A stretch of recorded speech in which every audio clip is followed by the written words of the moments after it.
Há momentos na vida em que aquilo que escolhemos não ver acaba sendo a única coisa que realmente importa. O sol de janeiro caía implacável sobre as calçadas do centro financeiro de São Paulo, refletindo-se nas vidraças espelhadas dos arranha-céus que pareciam tocar o céu. Entre a multidão apressada de ternos escuros e pastas de couro, um homem se destacava pela autoridade natural que emanava de cada um de seus passos. Eduardo Monteiro caminhava como quem havia conquistado o mundo, o celular colado à orelha, enquanto negociava uma fusão de 70 milhões com a mesma facilidade com que outros pediam um café. Não me interessa o que diz a equipe jurídica de Nova York. Sua voz era firme, cortante. Eles têm até sexta-feira para aceitar nossos termos ou retiramos a oferta. O mercado não espera ninguém. Seu terno italiano de R$ 3.000 havia sido confeccionado sob medida. Cada costura perfeita, cada botão, uma pequena obra de arte. O Patek Philippe no pulso valia mais do que muitas famílias ganhavam em um ano. Aos 52 anos, Eduardo Monteiro era a personificação do sucesso capitalista. Milionário antes dos 30, magnata aos 40, lenda aos 50. Mas se alguém olhasse com atenção, poderia notar que seus olhos cor-de-mel nunca sorriam, mesmo quando a boca o fazia por cortesia social. Foi então que o viu. Um menino de aproximadamente 10 anos emergiu entre a maré de pessoas, suas roupas limpas, mas evidentemente remendadas, seus tênis esportivos gastos, mas bem cuidados. Tinha os cabelos escuros despenteados pelo vento e entre as mãos, agarrado como se fosse um tesouro, segurava um envelope amarelado que parecia ter sobrevivido a décadas de existência. O menino se aproximou com passos hesitantes, a determinação lutando contra a timidez em seu rosto moreno. Estendeu o braço, o envelope tremendo levemente em sua mão. Senhor Monteiro. Sua voz era apenas um sussurro entre o barulho do trânsito. Por favor, preciso que o senhor veja isto. É muito importante. Estou há 2 semanas tentando. Eduardo nem sequer abaixou o telefone da orelha. Seus olhos passaram sobre o menino como se fosse parte da mobília urbana, um obstáculo menor em seu caminho. Com um movimento brusco da mão, afastou-o enquanto acelerava o passo. Não tenho tempo para essas coisas, murmurou mais para si mesmo do que para o menino. Sempre a mesma história nessa região. O envelope caiu sobre a calçada úmida da manhã, o canto tocando uma poça residual da chuva noturna. O menino se ajoelhou imediatamente, seus olhos enchendo-se de lágrimas que se recusava a deixar cair. Recolheu o envelope, com o cuidado que se dá a algo insubstituível, secando-o com a manga de seu moletom. Por um momento, olhou para as costas de Eduardo, que já se afastava sem olhar para trás. Um dia ele vai entender, sussurrou o menino para si mesmo, com uma sabedoria imprópria para sua idade. Ele tem que entender. E desapareceu entre a multidão tão silenciosamente quanto havia aparecido. 15 minutos depois, Eduardo emergiu do elevador privativo no 42º andar do edifício Monteiro Corporation. O som de seus sapatos italianos contra o mármore branco do hall executivo ressoava com autoridade. Sua secretária, Patrícia Mendes, uma mulher de 50 anos que trabalhava com ele há 2 décadas, o esperava com uma expressão que ele reconheceu imediatamente. Nervosismo contido. Bom dia, Sr. Monteiro, disse, mas sua voz não tinha o tom profissional habitual. Havia algo mais, uma tensão que fez Eduardo diminuir seus passos. O que aconteceu, Patrícia? Ela lhe estendeu um envelope registrado, do tipo que chega de escritórios de advocacia importantes. O logotipo no canto superior esquerdo era de Ferreira em Associados, um dos escritórios mais prestigiados da cidade, especializado em casos de família e heranças complexas. Chegou à meia hora. O mensageiro disse que era urgente. Eduardo pegou o envelope com as sobrancelhas franzidas. Não esperava correspondência jurídica desse tipo. Seus próprios advogados gerenciavam tudo, e qualquer assunto importante passava primeiro por eles. Rompeu o lacre com um movimento eficiente e extraiu as páginas. Seus olhos percorreram o texto com a velocidade de alguém acostumado a processar informações rapidamente. E então parou. A cor abandonou lentamente seu rosto. Patrícia notou como suas mãos, sempre tão firmes, tremiam quase imperceptivelmente. Senhor Monteiro, está bem? Ele não respondeu imediatamente. Seus olhos haviam ficado fixos em um parágrafo específico. Em relação ao programa de bolsas de estudo Monteiro Ferreira, estabelecido há 25 anos e administrado pela Fundação Nova Esperança, um dos beneficiários originais do programa solicitou estabelecer contato urgente com o senhor. Foram realizadas múltiplas tentativas de comunicação durante as últimas 3 semanas, incluindo um mensageiro pessoal enviado esta manhã às 9h15. O assunto requer sua atenção imediata e é de natureza pessoal sensível. Eduardo fechou os olhos. A imagem do menino com o envelope amarelado explodiu em sua memória com uma clareza dolorosa. O relógio na parede marcava 9h32, 17 minutos. Haviam-se passado apenas 17 minutos desde que afastou o mensageiro como se fosse lixo na rua. Patrícia, sua voz soou estranha, até para ele mesmo. Cancele minha reunião das 10. E as de 11 e meio-dia também. Senhor, preciso pensar. Trancou-se em seu escritório, um espaço de linhas minimalistas e vistas panorâmicas da cidade. Mas pela primeira vez em décadas, Eduardo Monteiro não viu o império que havia construído. O que via era o rosto de um menino com lágrimas contidas, recolhendo um envelope do chão molhado. E algo dentro dele, algo que estivera adormecido por 25 anos, começou a despertar. Durante as 72 horas seguintes, Eduardo Monteiro tentou fazer o que sempre fizera quando algo o incomodava: enterrá-lo sob montanhas de trabalho. Reuniões começavam às 6 da manhã. Ligações internacionais se estendiam até depois da meia-noite. Sua equipe de executivos, acostumada à sua exigência, começava a notar algo diferente. Havia uma ferocidade quase desesperada na forma como mergulhava nos números, nos contratos, nas projeções financeiras. Mas as noites eram outra história. Na solidão de seu cobertura no último andar do edifício residencial mais exclusivo da cidade, Eduardo se encontrava diante de janelas que ofereciam uma vista de 360 graus. São Paulo se estendia diante dele como um mapa de luzes, cada ponto representando vidas e histórias, pessoas que nunca conheceria.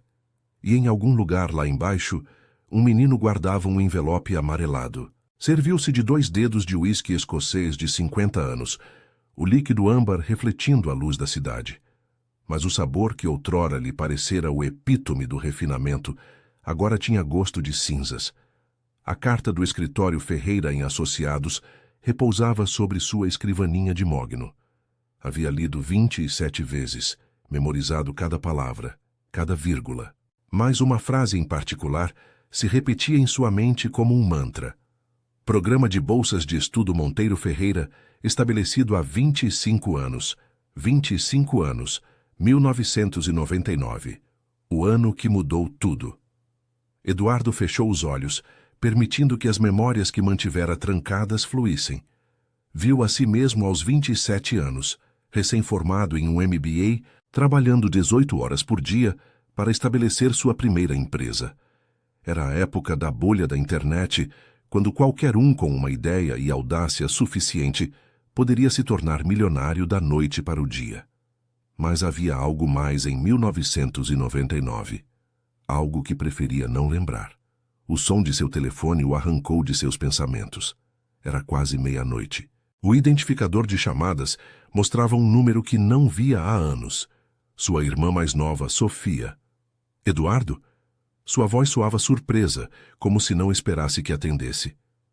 Não posso acreditar que você atendeu.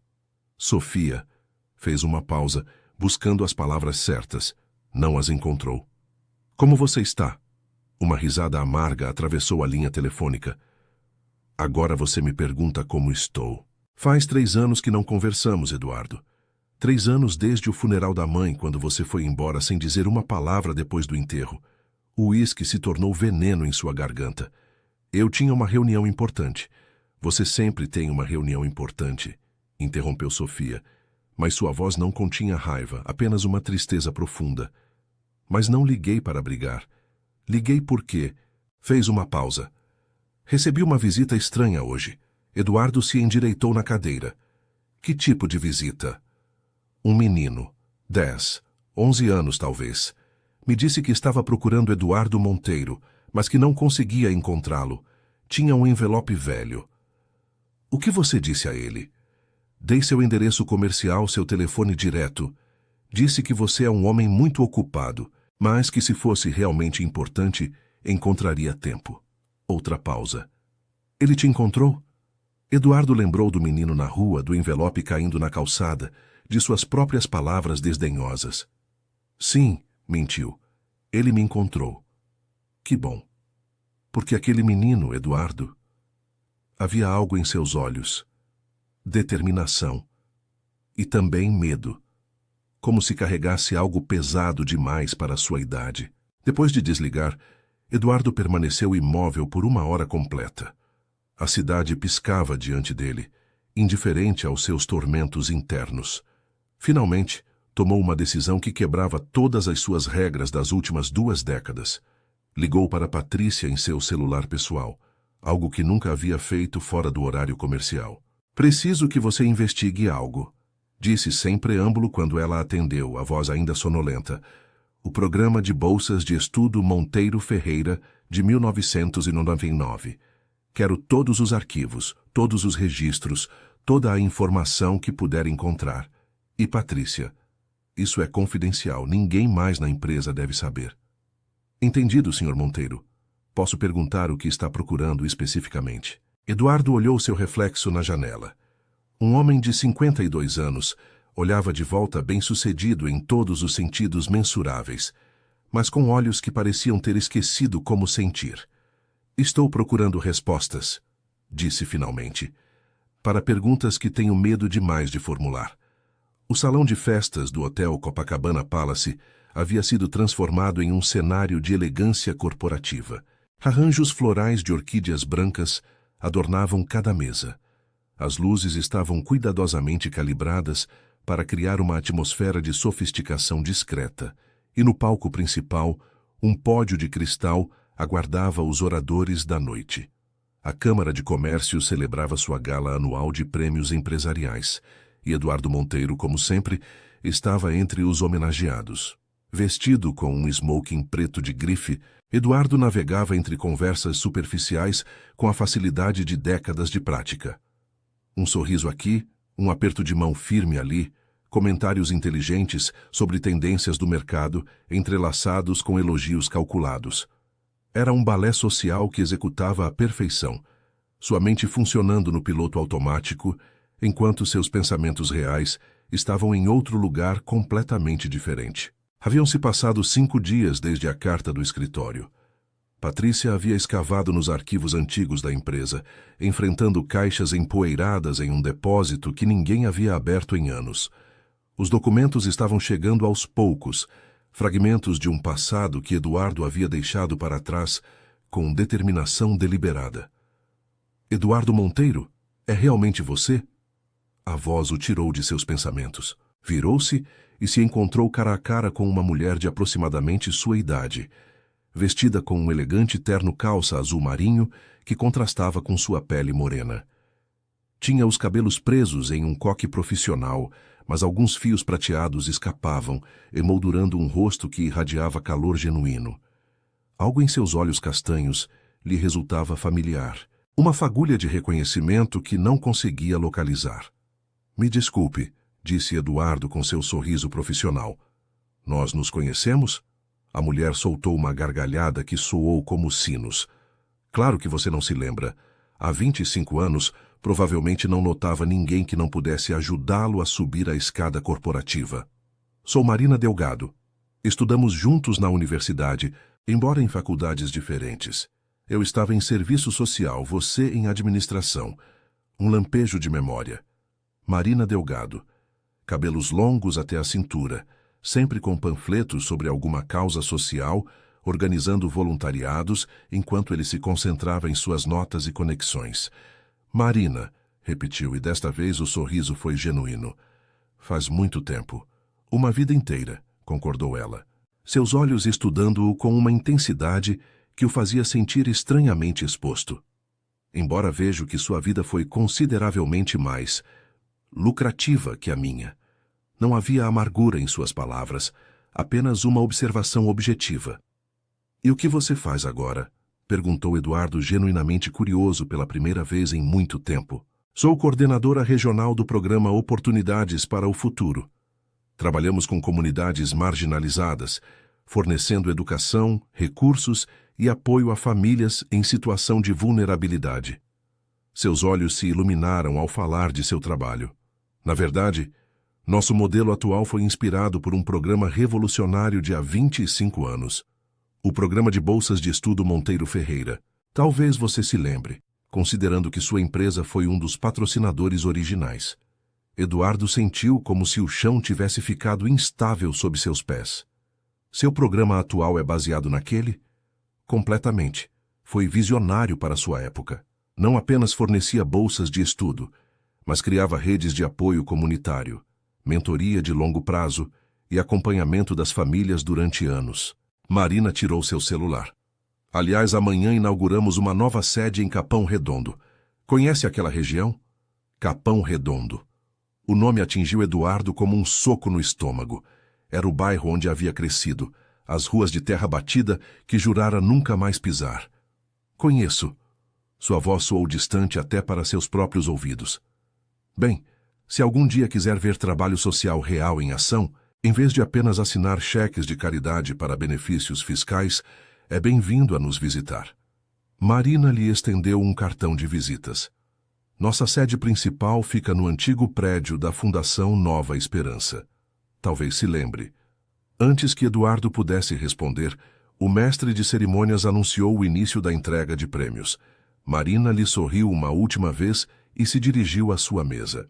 Eduardo ficou parado, o cartão de visitas queimando seus dedos. Fundação Nova Esperança. Esse nome estava na carta do escritório. O resto da noite passou em uma névoa. Eduardo subiu ao palco quando chamaram seu nome. Aceitou seu prêmio com palavras eloquentes sobre inovação e liderança que havia pronunciado centenas de vezes antes. As fotografias o capturaram sorridente, vitorioso, o epítome do sucesso. Mas por dentro, algo havia se quebrado. Às 2 da manhã estava sentado em seu carro, o motor desligado, em frente à entrada de seu edifício. No banco do passageiro, repousava a caixa que Patrícia lhe entregara naquela tarde. Os primeiros arquivos recuperados do programa de bolsas de estudo Monteiro Ferreira. Com mãos trêmulas, abriu a caixa. A primeira coisa que encontrou foi uma fotografia.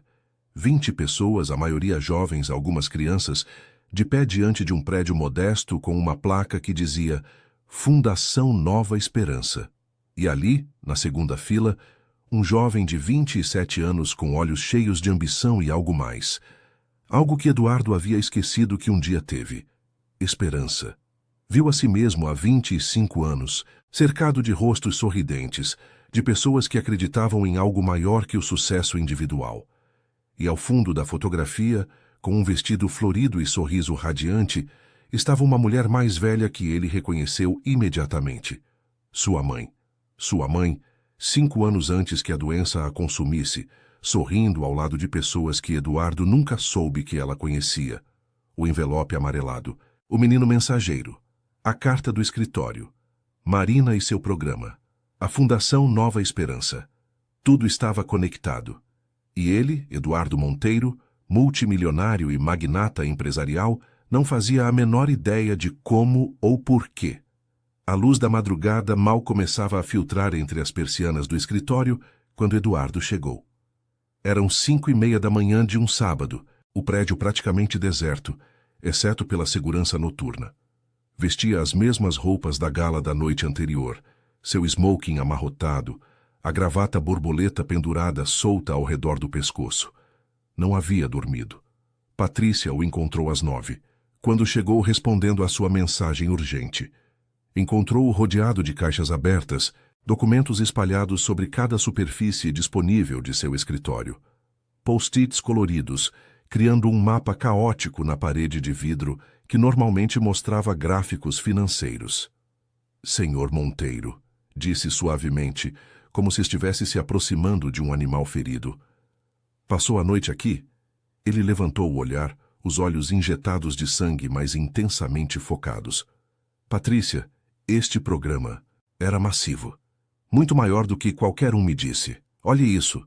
Mostrou-lhe um documento. 217 famílias. Não beneficiários individuais, famílias inteiras recebendo apoio. Educação, assistência médica, consultoria jurídica, programas de emprego. Sim, senhor, foi um programa muito abrangente. Por que ninguém me contou? Sua voz continha uma frustração genuína. Fui cofundador. Meu nome está em cada documento. Como é possível que eu não me lembre de nada disso? Patrícia sentou-se cuidadosamente em uma das cadeiras diante da mesa. Senhor Monteiro, permita-me ser direta, como tenho sido por 20 anos. O senhor não queria lembrar. Depois do que aconteceu em 2000, quando sua primeira empresa entrou em colapso durante a crise das .com, o senhor cortou todos os laços com aquele período de sua vida, incluindo este programa. Mas minha mãe estava envolvida, apontou para a fotografia que havia encontrado. Como pude esquecer isso? Com todo respeito, senhor, você não esqueceu. Escolheu não ver. O silêncio que seguiu foi denso, carregado de verdades desconfortáveis.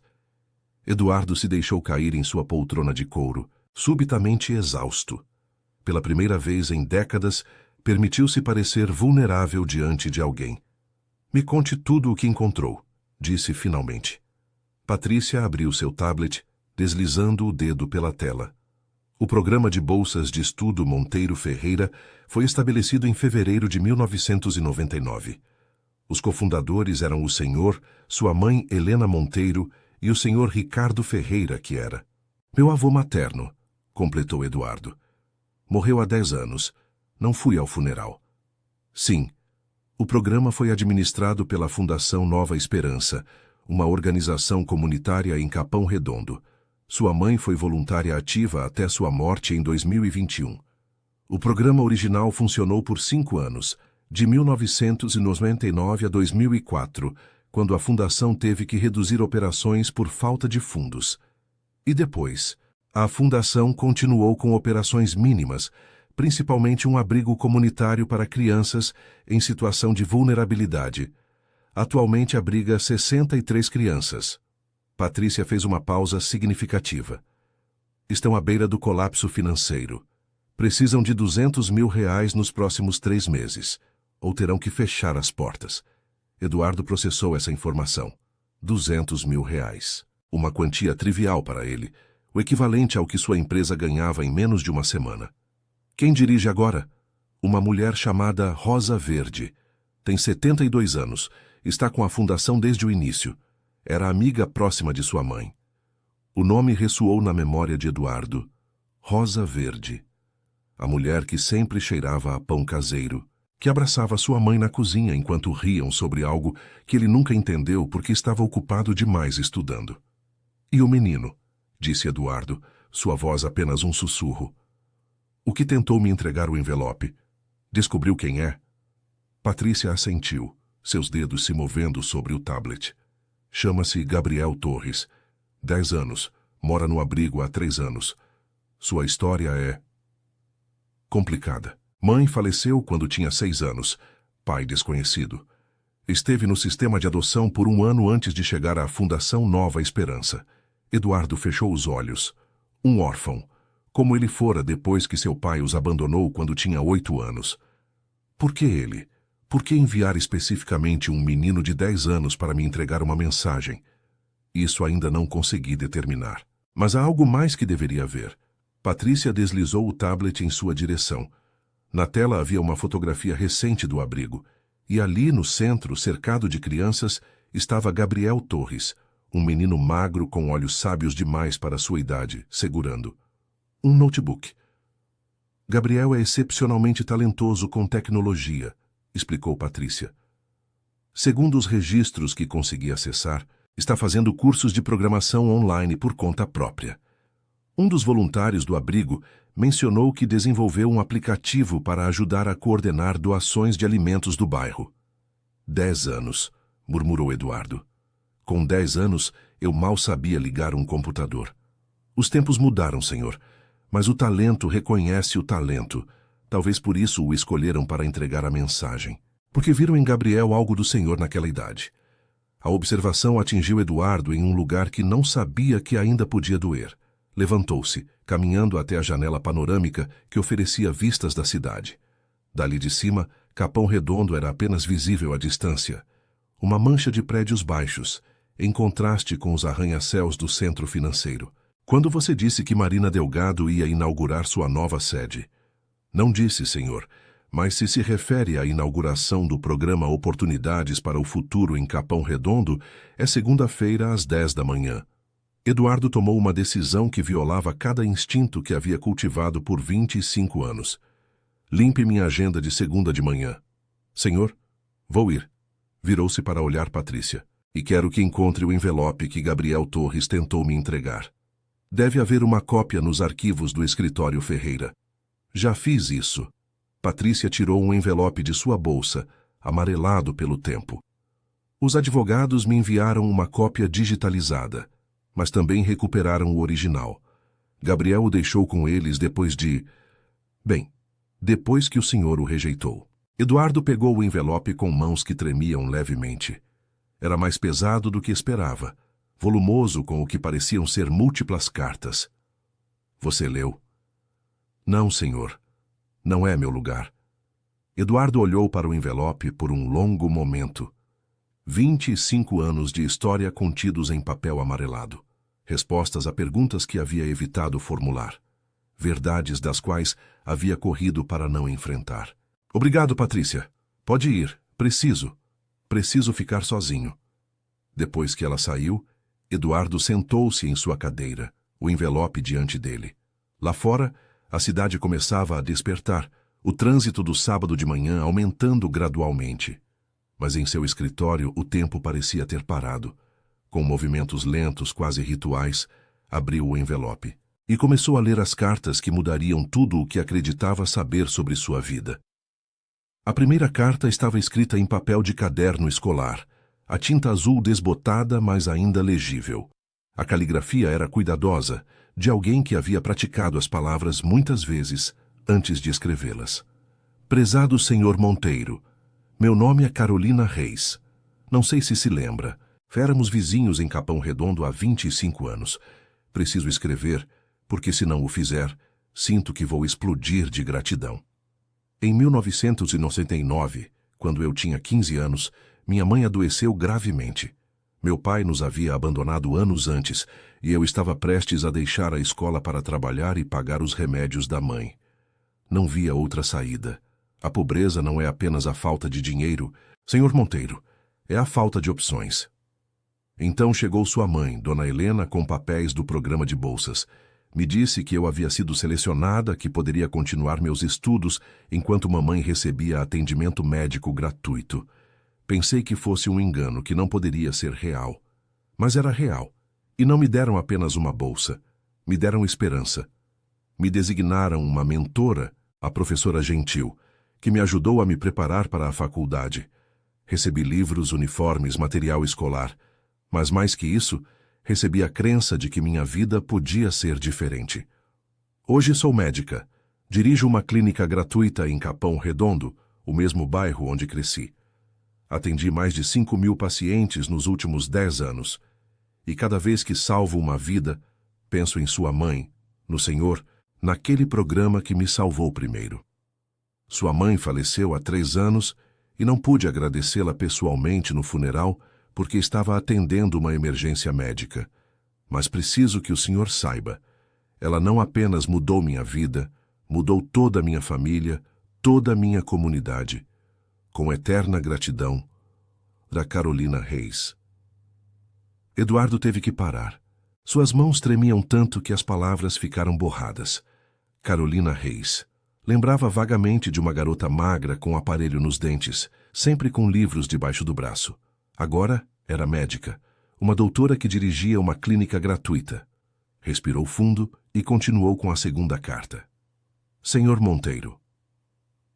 Sou Miguel Santos. Fiz parte do programa em 2000, quando tinha 17 anos. Estava no último ano do ensino médio, mas trabalhava à noite num posto de gasolina para ajudar em casa. Minha média era péssima, porque dormia nas aulas. Seu avô, o Sr. Ferreira, me encontrou uma noite dormindo sobre meus livros durante meu turno.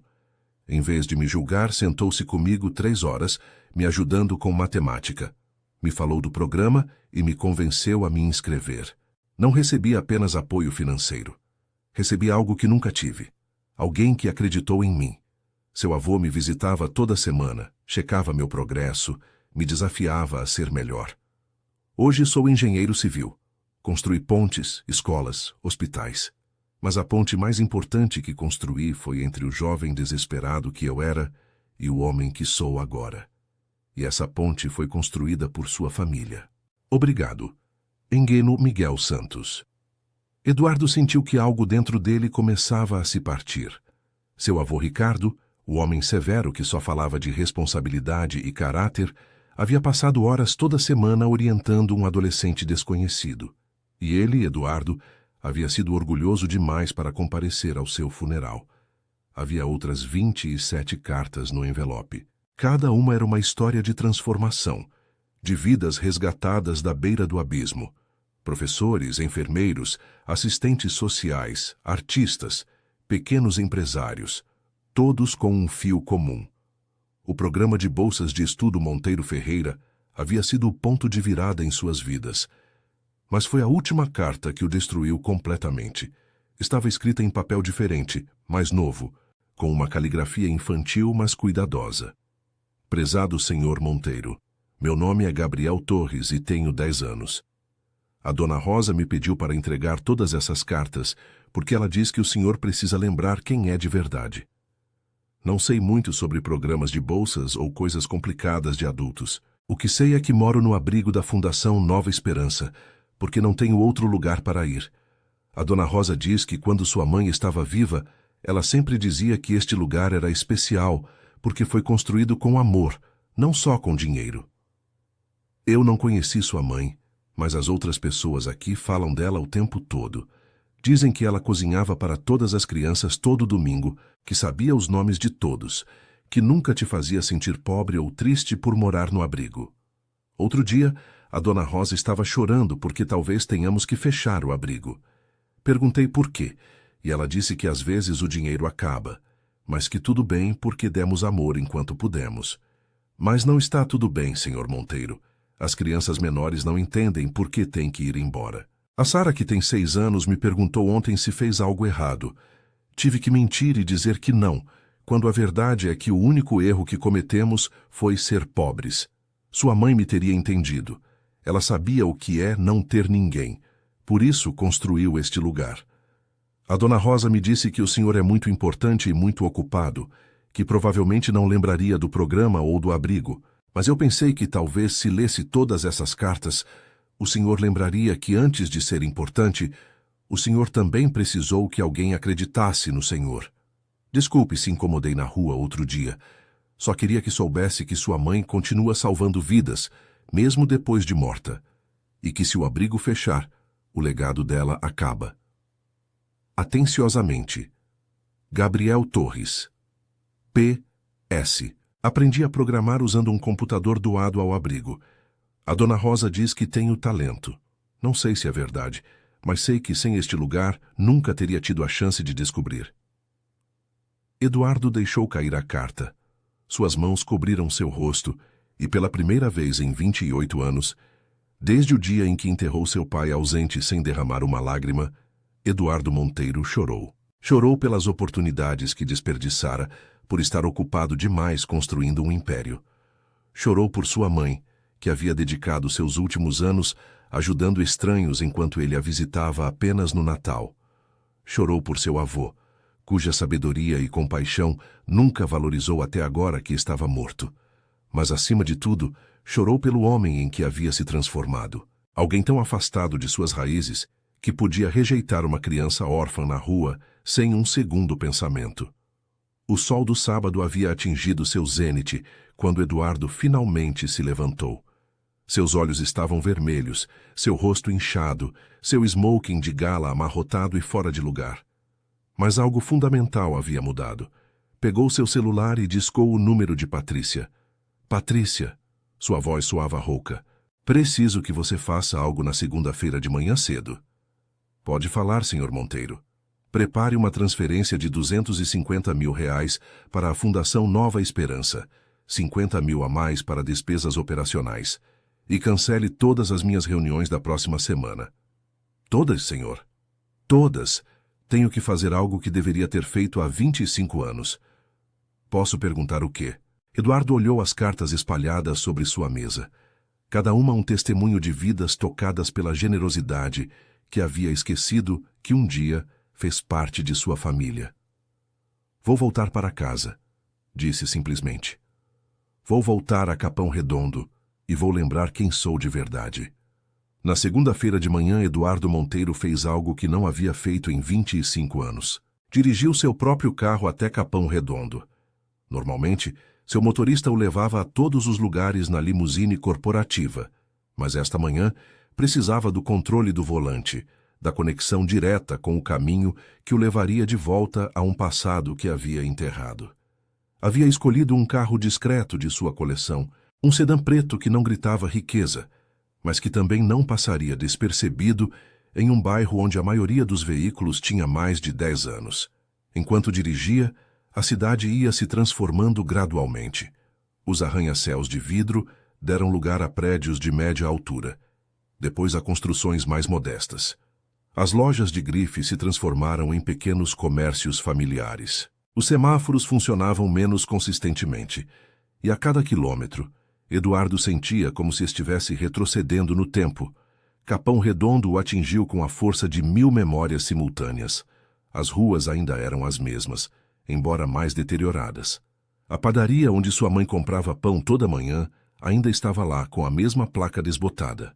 O campinho onde jogava bola com os meninos do bairro agora tinha as traves enferrujadas e a grama amarelada, mas as árvores velhas permaneciam como sentinelas silenciosas da passagem do tempo.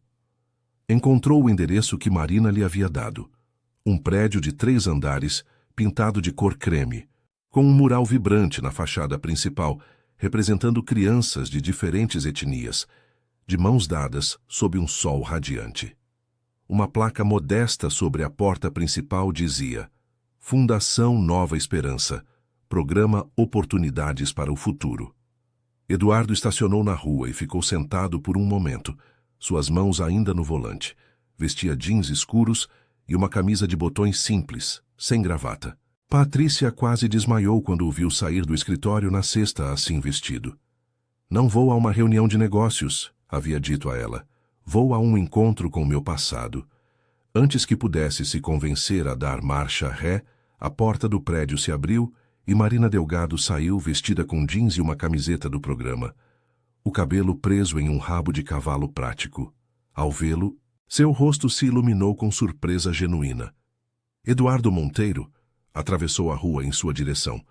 Não esperava vê-lo aqui. Achei que estava sendo apenas cortês na gala. Eduardo saiu do carro, subitamente consciente de quão deslocado se sentia.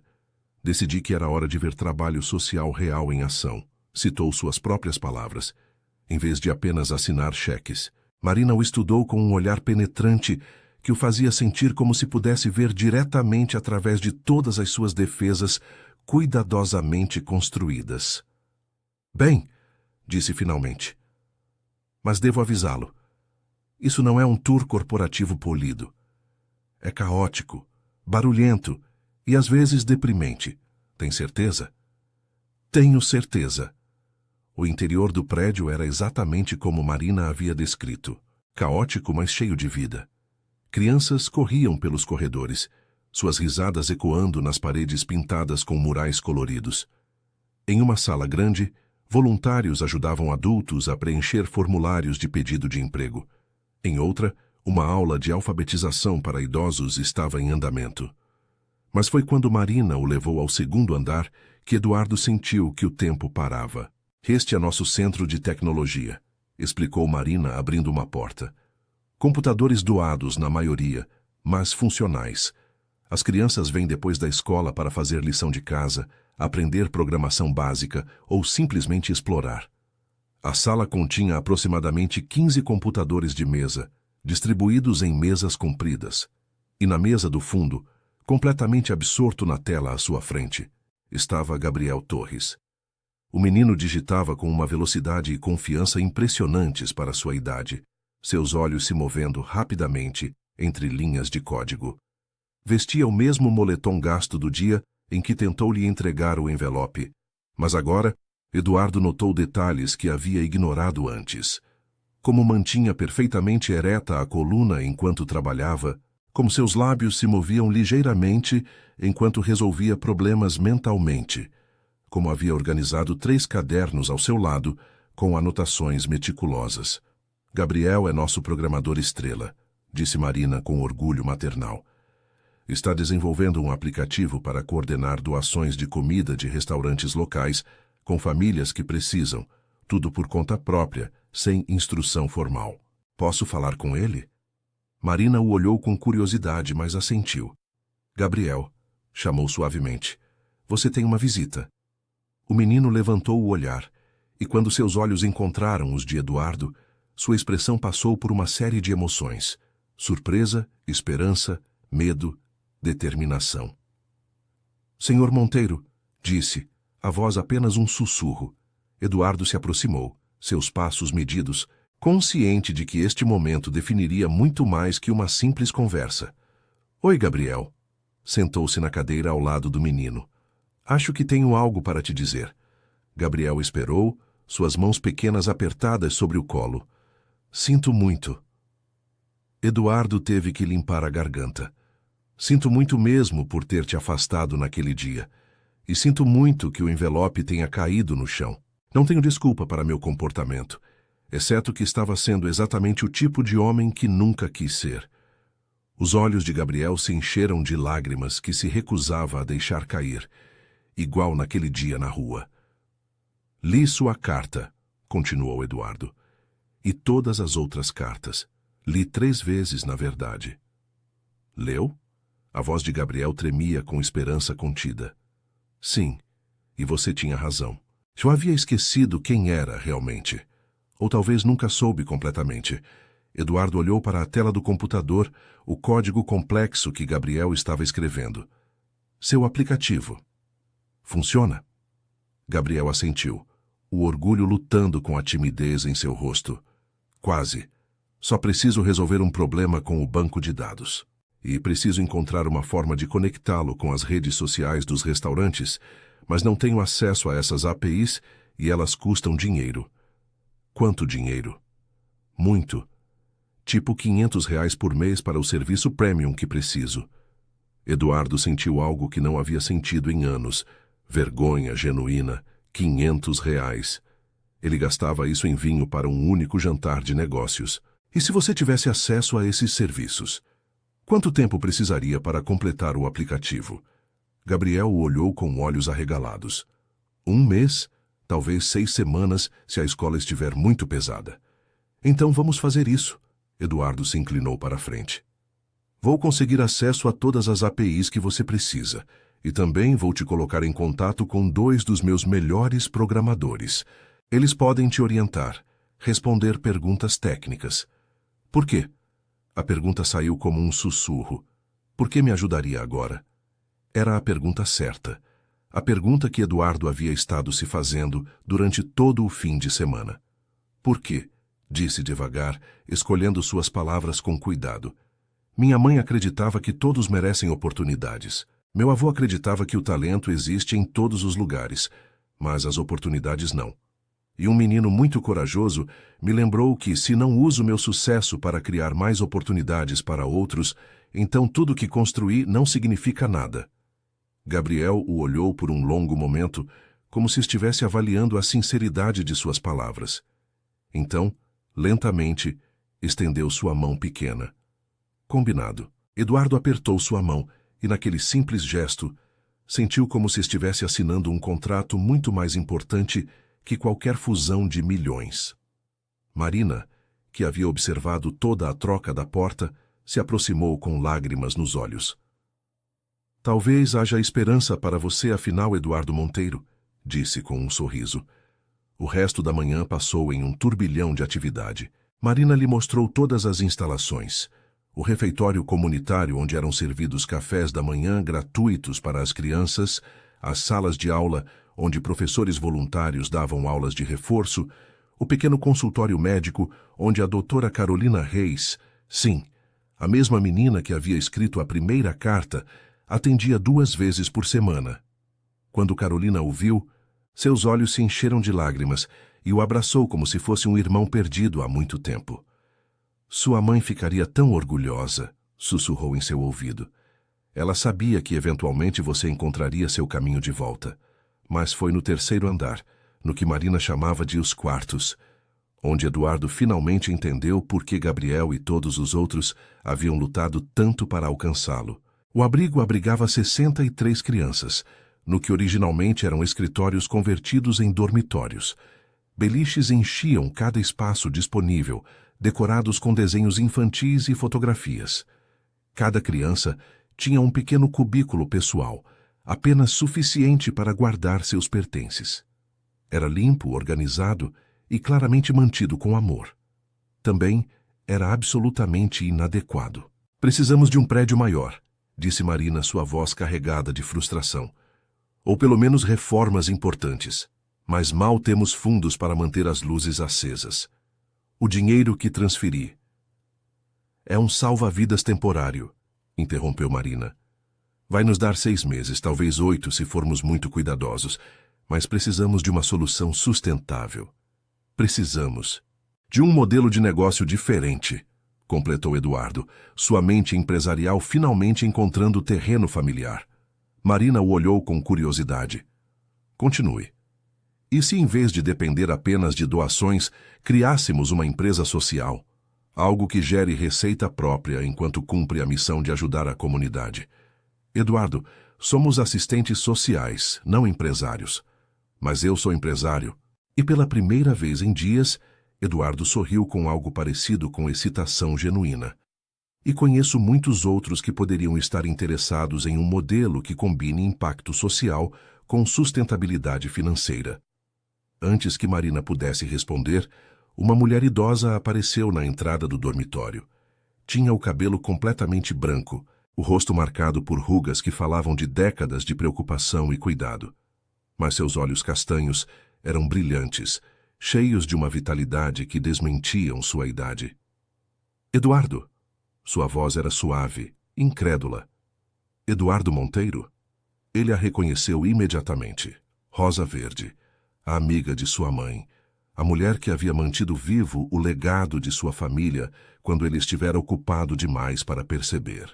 Dona Rosa, disse, e sem pensar, encontrou-se caminhando em sua direção e abraçando-a.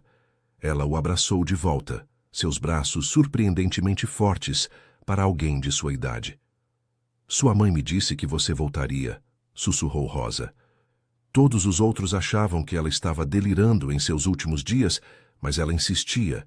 Dizia, Rosa, meu Eduardo está perdido agora, mas vai encontrar seu caminho de volta. É teimoso como o avô, mas tem meu coração. Só precisa lembrar onde o deixou. Eduardo sentiu que as lágrimas ameaçavam novamente. Havia chorado mais nos últimos 3 dias que nos últimos 30 anos juntos. Ela tinha razão, admitiu. E sinto muito que tenha levado tanto tempo para seu filho teimoso escutar. Rosa se afastou, segurando seu rosto entre as mãos como costumava fazer quando ele era criança. Você está aqui agora. É isso que importa. Então, com aquele jeito direto que sempre a havia caracterizado, acrescentou, e agora que está aqui, vai nos ajudar a salvar este lugar, não vai? Não era realmente uma pergunta. Sim, respondeu Eduardo. Vou ajudar. Mas preciso entender algo primeiro. Por que, Gabriel? Por que enviar especificamente um menino de 10 anos para me entregar aquele envelope? Rosa e Marina trocaram um olhar significativo. Venha, disse Rosa. Há algo que você precisa ver. Levaram-no a um pequeno escritório no 1º andar. As paredes estavam cobertas de fotografias, um mural visual de 25 anos de história. E ali, no centro, havia uma fotografia ampliada da inauguração original do programa de bolsas em 1999. Eduardo estudou a imagem que já havia visto nos arquivos, Mas agora Rosa apontou para um detalhe que havia passado despercebido. Vê esta criança aqui? Tocou a fotografia de um menino de cerca de 7 ou 8 anos, sorrindo amplamente com um dente da frente faltando. Eduardo assentiu. Esse é você. Espere. O quê? Sua mãe te trouxe para a inauguração. Provavelmente não se lembra porque tinha outras coisas em mente. Sempre estava pensando na próxima prova ou na próxima aula. Mas você estava lá. Eduardo olhou mais de perto. O menino tinha sua mesma expressão séria, os mesmos olhos intensos. Eu estava lá. E agora olhe para esta outra criança. Rosa apontou para um menino diferente na fotografia, mais jovem com olhos enormes e aterrorizados. Eduardo estreitou os olhos. O menino não podia ter mais que 4 ou 5 anos, agarrado à perna de uma mulher que Eduardo não reconheceu. Quem é? Gabriel. O mundo parou. O quê? Mas Gabriel tem 10 anos agora. Isso foi há 25 anos. Não é Gabriel, esclareceu Marina suavemente. É o pai dele, mas disseram que o pai de Gabriel era desconhecido. Desconhecido para Gabriel, corrigiu Rosa, mas não para nós. O pai de Gabriel foi uma das primeiras crianças que acolhemos quando abrimos o abrigo em 1999. Cresceu aqui, recebeu educação, apoio. Quando fez 18, foi embora prometendo que voltaria para ajudar quando pudesse. E voltou, continuou Marina. Voltou 10 anos depois com um bebê, Gabriel. A mãe havia morrido no parto e ele não tinha mais ninguém. Demos abrigo a ambos, ajudamos o pai a encontrar trabalho estável. Então, onde ele está agora? Por que Gabriel mora sozinho no abrigo? Rosa pegou a mão de Eduardo, seu aperto gentil, mas firme. Porque há 3 anos o pai de Gabriel morreu, salvando outra criança do abrigo de um incêndio. Entrou no prédio em chamas quando todos os outros haviam saído, porque sabia que um menino de 6 anos estava preso lá dentro. Salvou o menino, mas não saiu. O peso dessa revelação caiu sobre Eduardo como uma onda de água fria. Gabriel não mora aqui só porque não tem outro lugar, disse Rosa. Ele mora aqui porque é seu legado, igual a você, Eduardo. Este lugar, este programa, é o legado de sua família. Gabriel entende isso de um jeito que muitos adultos não conseguem. Por isso foi ele quem carregou as cartas, porque entendeu que não se tratava de pedir dinheiro. Tratava-se de pedir que você lembrasse quem é. Eduardo se deixou cair na cadeira mais próxima, sobrecarregado pela complexidade das conexões que acabavam de ser reveladas. Tudo estava entrelaçado. O passado e o presente, sua família e a de Gabriel, a dor e a esperança. Não sei se posso. Começou, mas Rosa o interrompeu. Sim, você pode. Sua mãe sabia, seu avô sabia. E no fundo, você também sabe.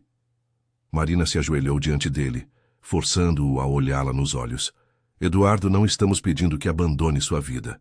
Só que lembre que o sucesso sem propósito é apenas vaidade. Sua mãe entendeu isso. Usou o que sua família tinha para criar algo maior. E agora você tem a oportunidade de continuar esse legado. O silêncio que seguiu foi longo, pesado com possibilidades. Finalmente, Eduardo se levantou. Preciso de 24 horas para pensar, para planejar, para entender como fazer isso do jeito certo. Fazer o quê? Perguntou Marina. Tudo, respondeu Eduardo. Mudar tudo. Naquela noite, Eduardo não voltou à sua cobertura. Em vez disso, dirigiu até a casa onde havia crescido, a pequena casa de 2 andares em Capão Redondo, que havia pertencido à sua mãe até sua morte. Sua irmã Sofia a havia mantido, incapaz de vendê-la apesar de Eduardo ter oferecido comprá-la várias vezes. A chave ainda estava onde sempre estivera, sob a 3ª pedra do jardim da frente. A casa cheirava a mofo e lembranças.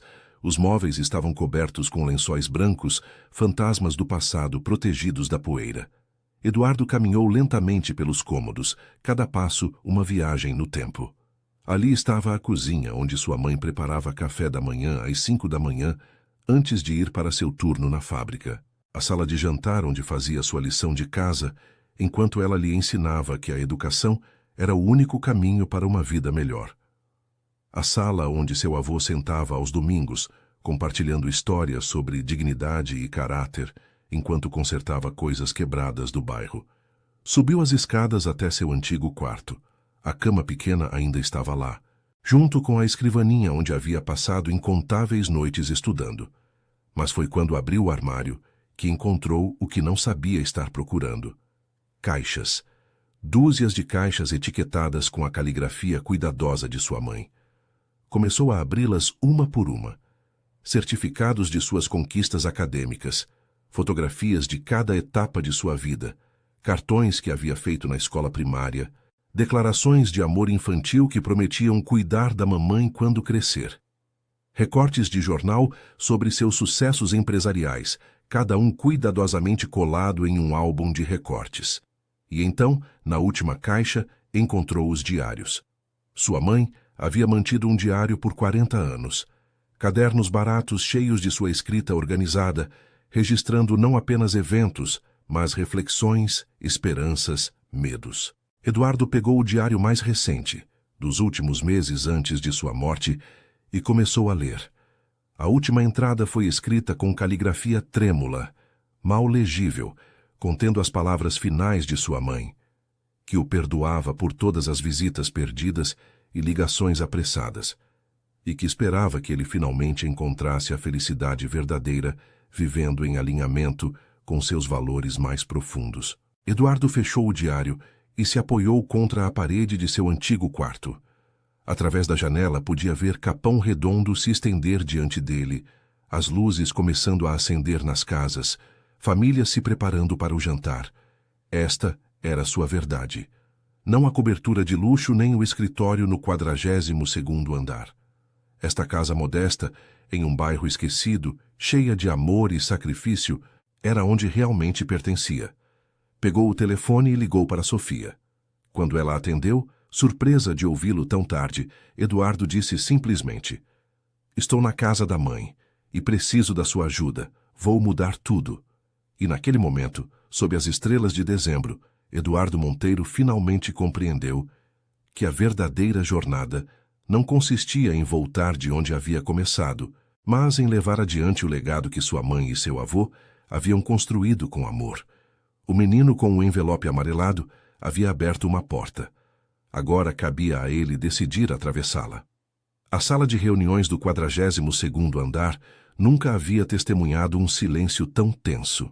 Os 12 membros do conselho de administração da Monteiro Corporation olhavam para Eduardo como se ele tivesse anunciado que planejava queimar a empresa até os alicerces.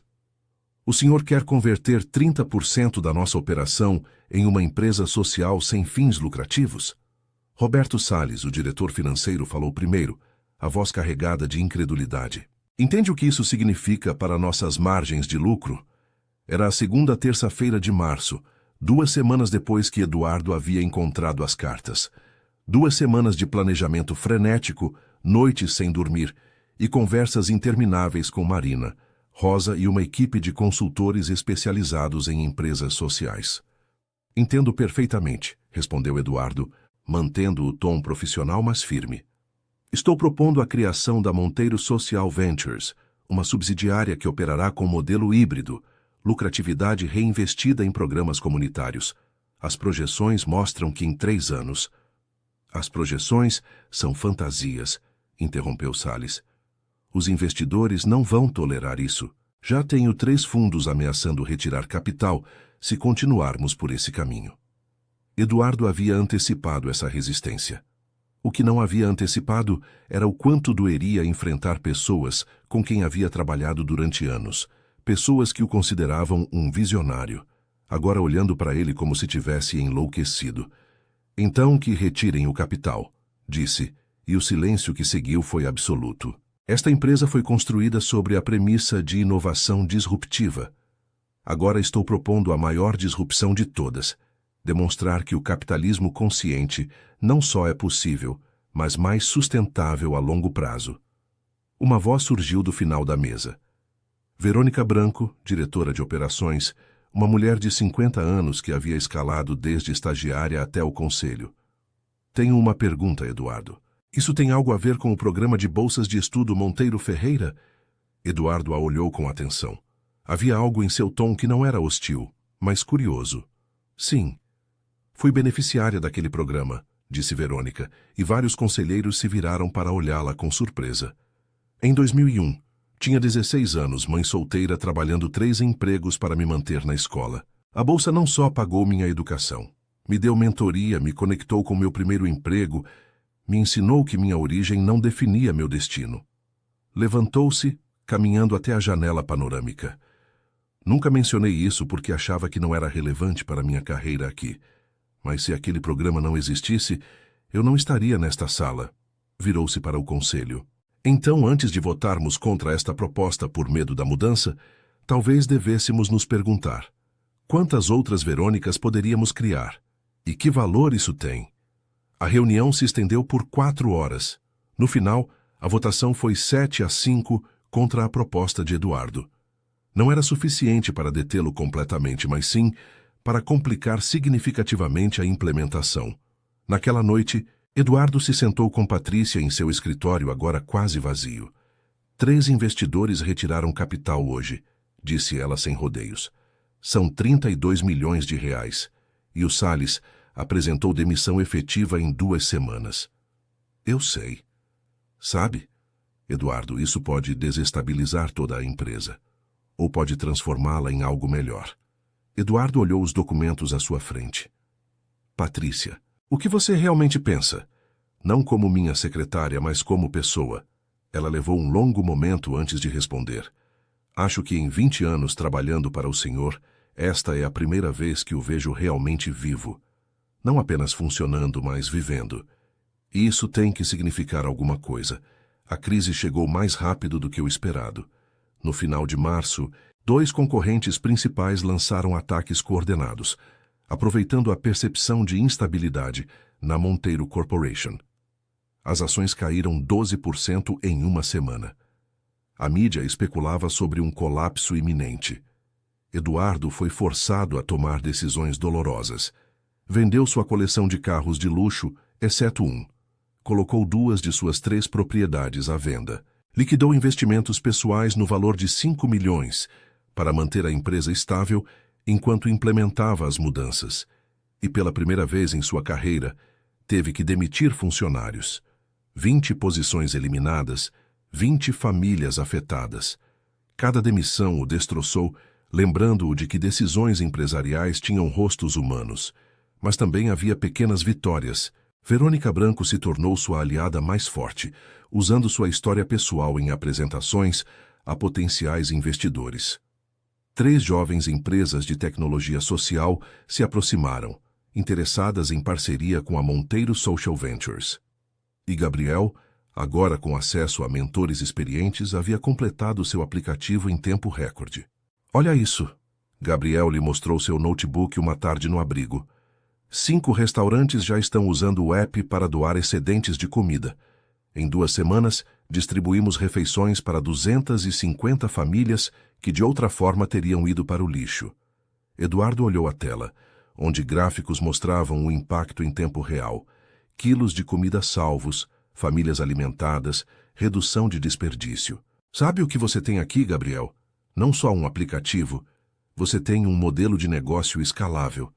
Os olhos do menino se iluminaram. Sério? Sério? Com as modificações certas, poderíamos implementar isso em 100 cidades. 1000 cidades. Foi naquele momento que Eduardo entendeu algo fundamental. Não estava abandonando o mundo dos negócios. Estava reimaginando-o. A Abril trouxe flores a Capão Redondo, mas também trouxe alguém que Eduardo nunca esperou voltar a ver. Estava no abrigo, reunido com Marina e Rosa sobre planos de expansão, quando Patrícia ligou com urgência. Tem uma mulher aqui no seu escritório. Recusou-se a dar o nome, mas diz que o conhece. E Eduardo. Patrícia baixou a voz. Diz que é sua filha. O mundo parou. Minha o quê? Sua filha. Tem uns 28, 30 anos. Disse chamar Isabela Monteiro. Eduardo sentiu como se alguém tivesse lhe dado um soco no peito. Isabela. Sua filha de seu breve casamento 30 anos atrás, quando ambos eram jovens e ambiciosos demais para fazer funcionar. O divórcio foi rápido, amigável, e Eduardo havia aceitado pagar uma pensão generosa em troca de distância. Sua ex-esposa havia se mudado para o exterior, levando Isabela quando tinha apenas 2 anos. Diga que chegarei em 40 minutos, disse, a voz soando estranha até para si mesmo. O trânsito até o centro financeiro nunca lhe parecera tão longo. Sua mente girava com perguntas. Por que agora? Por que depois de mais de 25 anos de silêncio?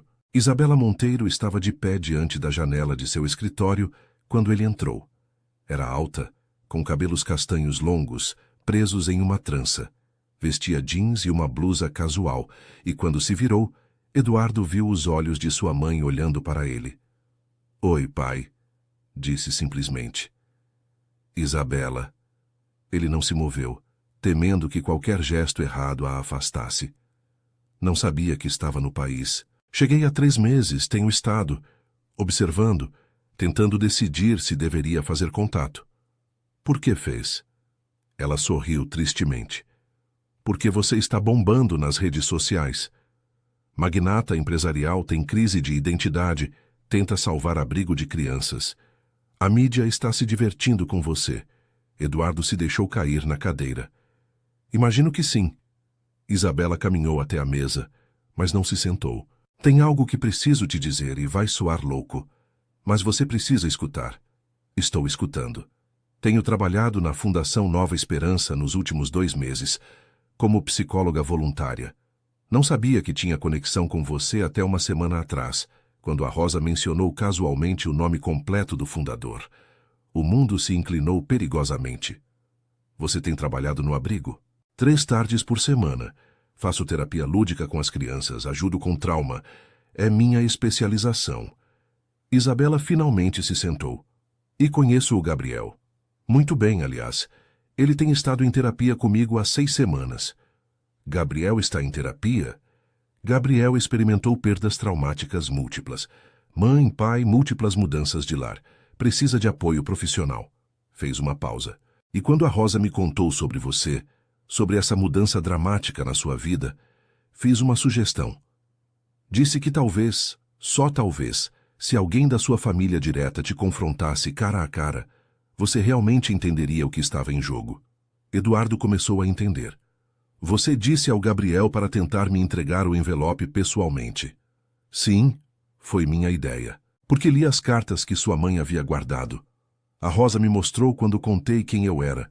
E pensei que se alguém como eu, que tem todos os motivos para te odiar por ser um pai ausente, ainda acreditava que você valia a pena salvar, então talvez realmente valesse. As palavras caíram como pedras entre eles. Você tem todos os motivos para me odiar, disse Eduardo suavemente. Eu sei, e te odiei. Durante anos. Isabela se inclinou para a frente. Mas então fiz terapia, trabalhei meus problemas e cheguei a uma conclusão. O ódio só me machucava, não você. Isabela, me deixa terminar. Vim para este país porque a mãe morreu há 6 meses. Câncer. E no leito de morte me fez prometer que te procuraria, que tentaria entender por que você se transformou no homem que é. Não para te perdoar necessariamente, mas para fechar esse capítulo. Eduardo sentiu que as lágrimas ameaçavam. Sinto muito, sinto tanto por não estar lá, por não... Não quero suas desculpas, interrompeu Isabela, mas a voz não era dura. Quero entender. Por quê? Por que escolheu o dinheiro sobre a família? Por que escolheu o sucesso sobre o amor? A pergunta que havia evitado por 30 anos finalmente tinha que ser respondida. Porque tinha medo, admitiu Eduardo. Medo de não ser suficiente. Meu pai nos abandonou quando eu tinha 8 anos, e jurei que nunca seria como ele. Mas na minha determinação de não ser um fracassado, me tornei algo pior. Um homem de sucesso que abandonou emocionalmente quem amava. E agora? O que você é agora? Agora estou tentando ser o homem que minha mãe e meu avô acreditaram que eu poderia ser. O homem de quem Gabriel precisa. Olhou para sua filha. E se você me der a oportunidade? O pai que você deveria ter tido. Isabela o estudou por um longo momento. Não posso prometer que construiremos uma relação pai-filha tradicional. Aqueles anos se foram, e não há como recuperá-los. Eu sei. Mas posso prometer isso, vou ficar, trabalhando no abrigo, ajudando as crianças. E se você provar que essa mudança é real, que não é só uma crise de meia-idade temporária, então talvez, eventualmente, possamos encontrar uma forma de ser família. Não a família que perdemos, mas uma nova. Era mais do que Eduardo merecia, e ele sabia. Obrigado, sussurrou. Isabela se levantou para ir embora, mas na porta parou. E pai? O Gabriel sabe que sou sua filha. Contei há 2 dias. Achei que ele merecia saber. Como ele reagiu? Um pequeno sorriso cruzou o rosto de Isabela. Disse, então isso significa que ela também faz parte do legado. Aquele menino é mais sábio que a maioria dos adultos que conheço. Depois que ela foi embora, Eduardo permaneceu sentado em seu escritório por 1 hora, processando essa nova dimensão de sua transformação. Não estava apenas reencontrando seu propósito, estava reencontrando sua família.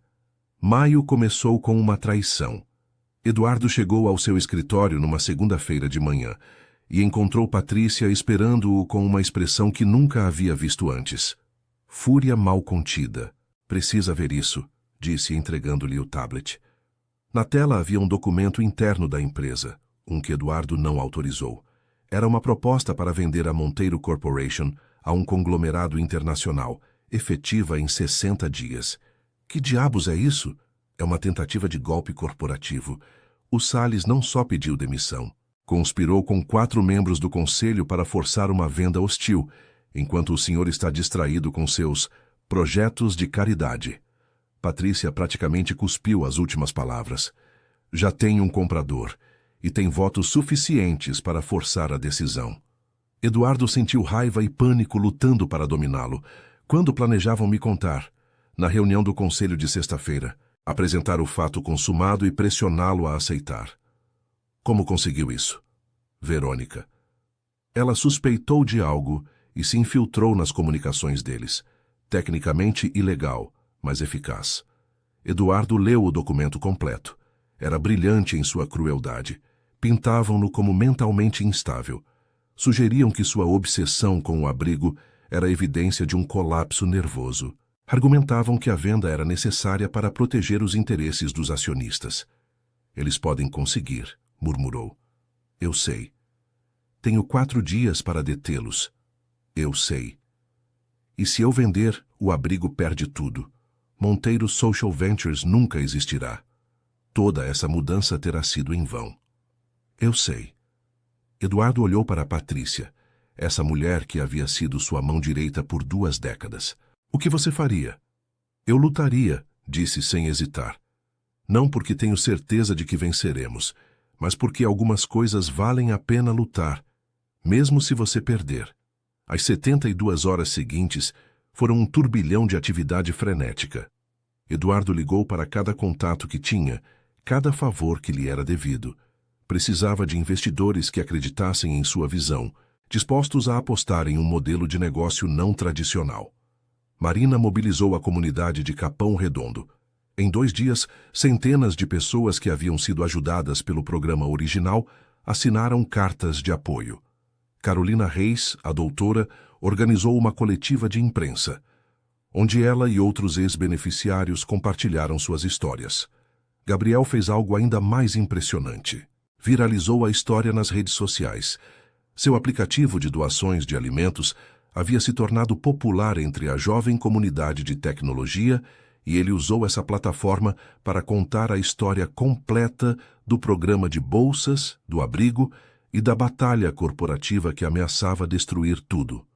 A hashtag Pure Salvar Nova Esperança se tornou trending nacional em 24 horas. Mas a oposição também se organizou.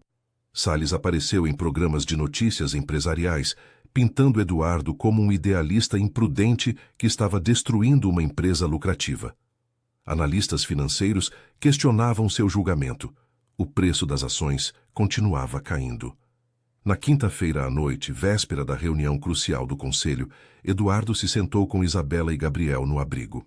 As crianças já estavam dormindo, e o prédio tinha aquela quietude especial da noite.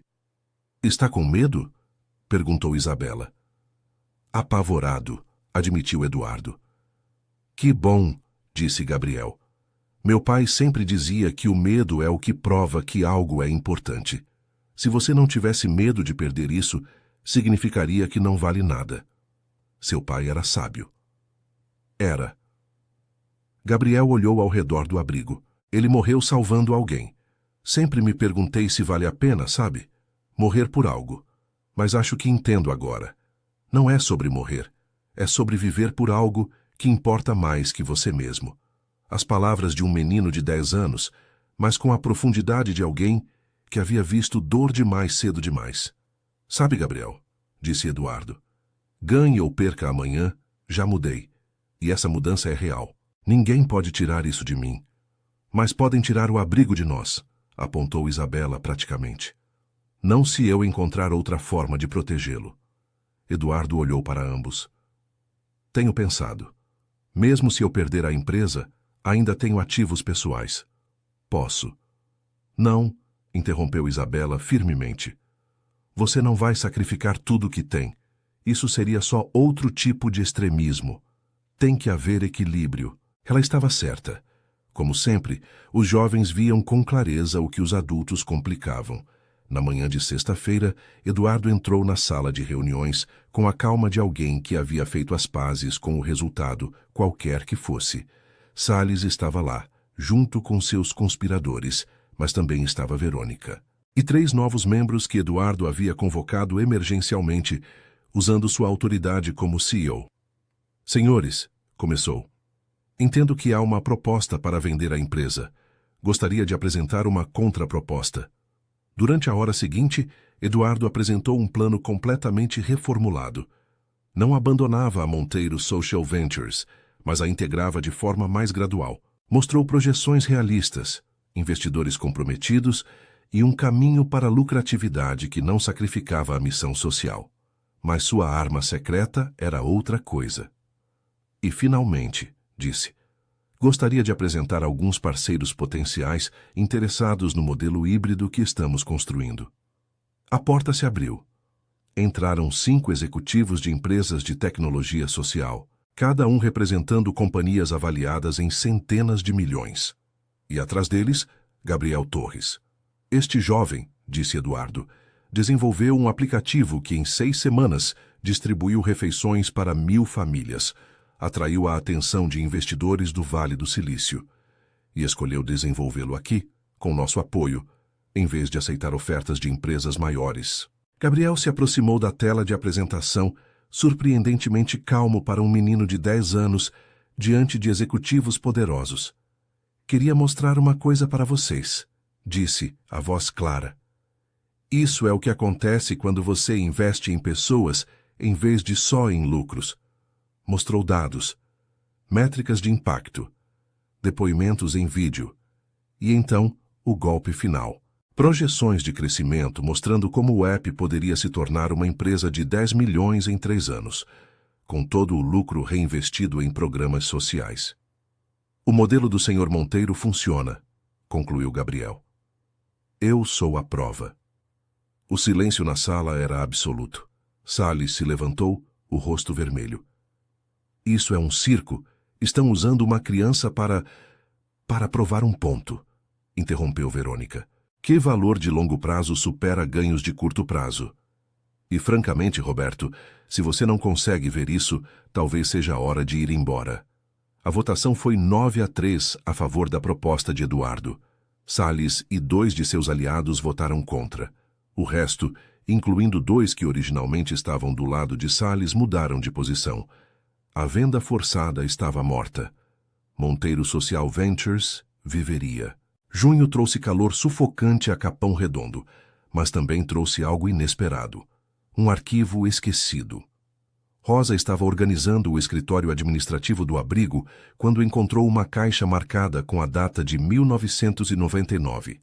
Dentro, havia vídeos em formato VHS, gravações das primeiras reuniões do programa de bolsas. Achei que você gostaria de ver, disse a Eduardo numa tarde quando ele veio visitar Gabriel. Levaram a caixa para uma sala com um videocassete antigo. Isabela, Gabriel, Marina e Rosa se reuniram para assistir às fitas juntos. A primeira fita mostrava a inauguração do programa.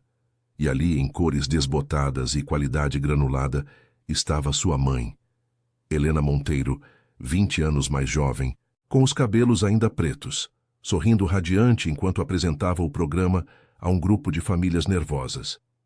Acreditamos que toda pessoa merece a oportunidade de alcançar seu máximo potencial, dizia sua mãe na tela. Não importa de onde você vem, que obstáculos enfrentou, ou quantas vezes o mundo disse que você não é suficiente. Aqui, nesta fundação, acreditamos em você. Eduardo sentiu as lágrimas correrem por suas bochechas sem controle. A segunda fita mostrava uma sessão de mentoria com seu avô Ricardo. Um grupo de adolescentes o cercava enquanto ele explicava princípios de negócios. Mas não era uma palestra. Era uma conversa cheia de risadas, perguntas e aquele tipo de aprendizado que vem da experiência vivida. O sucesso, dizia Ricardo, não se mede enquanto você acumula, mas enquanto você dá. Porque no final, todos seremos esquecidos. Mas as vidas que tocamos, essas continuam ecoando através do tempo. A terceira fita foi a mais devastadora. Era uma gravação de uma reunião privada entre Helena e Ricardo, provavelmente filmada sem que soubessem. Estavam no escritório do abrigo, tarde da noite, revisando arquivos do programa. Você acha que o Eduardo vai entender algum dia o que fizemos por ele? Perguntava Helena, a voz cansada. Vai, respondia Ricardo com segurança. Mas não agora. Agora está ocupado demais fugindo de si mesmo. Precisa tocar o fundo primeiro. Perder algo que ama antes de conseguir enxergar com clareza. Tenho medo de que quando isso acontecer seja tarde demais. Que tenhamos esperado tanto que não haja mais como alcançá-lo. Helena, Ricardo pegou a mão de sua filha. Demos as ferramentas, a educação, os valores, o exemplo, mas ele tem que escolher usá-las. Só podemos plantar sementes. A germinação está fora do nosso controle. E se as sementes nunca germinarem? Então pelo menos as plantamos com amor, e isso tem que ser suficiente. A fita terminou. A sala estava em silêncio. Germinaram, sussurrou Eduardo. As sementes germinaram. Só me levaram 25 anos estúpidos para ver o jardim que vocês plantaram. Isabela colocou sua mão sobre a dele. Mas você vê agora. Isso tem que contar para alguma coisa. A quarta fita foi diferente. Mostrava uma celebração 3 anos após a inauguração. Famílias do programa compartilhavam comida, música, risadas. E num canto, sua mãe falava diretamente para a câmera. Se você está vendo isso, Eduardo, dizia, como se soubesse que um dia ele estaria sentado exatamente onde estava agora, significa que você encontrou o caminho de volta. Significa que a Rosa cumpriu sua promessa de guardar esses vídeos até você estar pronto. Eduardo se inclinou para frente, hipnotizado. Quero que saiba algo, filho. Nunca fiquei com raiva de você. Decepcionada às vezes, sim. Triste pelas oportunidades perdidas, com certeza. Mas nunca com raiva. Porque entendo por que você fez o que fez. Tinha medo. Medo de ser como seu pai, medo de fracassar, medo de não ser suficiente. Mas há algo que você não entendia então e espero que entenda agora. Você já era suficiente. Sempre foi. Não precisava do dinheiro, nem do sucesso, nem do poder para provar seu valor. Seu valor estava em quem você era, não no que conquistou. Sua mãe fez uma pausa, olhando diretamente para a câmera, diretamente para o futuro. O programa de bolsas foi minha forma de te mostrar algo que não consegui ensinar com palavras, que o amor verdadeiro é ação. É escolher todos os dias, colocar as necessidades dos outros ao lado das suas. É entender que estamos todos conectados, que quando você eleva um, eleva todos. E agora, se você realmente mudou como acredito que mudou, tem uma decisão a tomar. Pode ver essa mudança como uma crise que você superou, algo que te aconteceu, ou pode vê-la como um ponto de virada, um novo começo. Espero que escolha o segundo, que pegue tudo o que aprendeu, toda a dor que sentiu, e transforme em algo bonito. Não por mim, não por seu avô, mas por você. Porque finalmente merece ser feliz, Eduardo. E a verdadeira felicidade vem de viver alinhado com seus valores mais profundos. Te amo. Sempre te amei. E tenho orgulho do homem que sei que você vai se tornar. A tela ficou preta. Eduardo chorou abertamente, sem vergonha, rodeado por sua filha, por Gabriel, pelas pessoas que haviam se tornado sua nova família. Chorou pelos anos perdidos, pelas palavras não ditas, pelo amor que rejeitou porque tinha medo demais de aceitá-lo, mas também chorou por gratidão, porque apesar de tudo, apesar de seus erros e teimosia, havia encontrado o caminho de volta. Ela estava certa, disse finalmente a voz rouca, sobre tudo, e vou honrar a memória dela fazendo exatamente o que ela sugeriu. Isso não é uma crise que superei, é um novo começo. Rosa enxugou suas próprias lágrimas. Ela também deixou mais uma coisa para você, uma última carta. Me fez prometer que só te daria depois de ver os vídeos. Tirou um envelope diferente dos outros, selado com cera vermelha. Mas acho que você deveria ler sozinho. É. Pessoal, naquela noite na casa de sua mãe em Capão Redondo, Eduardo abriu o envelope final. A carta continha a verdade que sua mãe havia guardado para ele, que ele mesmo havia sido o primeiro beneficiário do programa quando seu avô vendeu seu relógio de família para salvar a casa deles quando Eduardo tinha 15 anos. Que todo o seu sucesso havia sido possível por aquele ato inicial de fé, e que agora era hora de passar esse legado adiante. Eduardo se olhou no espelho. O homem que lhe devolveu o olhar não era mais o executivo impecável e controlado. Seus olhos tinham novas linhas de preocupação, mas também lampejos de algo que estivera ausente por décadas. Alegria. Tudo bem, mãe, disse ao ar. Me perdoei. E agora vou construir algo tão bonito que vai te encher de orgulho. Júlio chegou com uma decisão que mudaria tudo. Eduardo convocou uma coletiva de imprensa, algo que raramente fazia. A mídia especulou. Anunciaria sua aposentadoria? Venderia finalmente a empresa?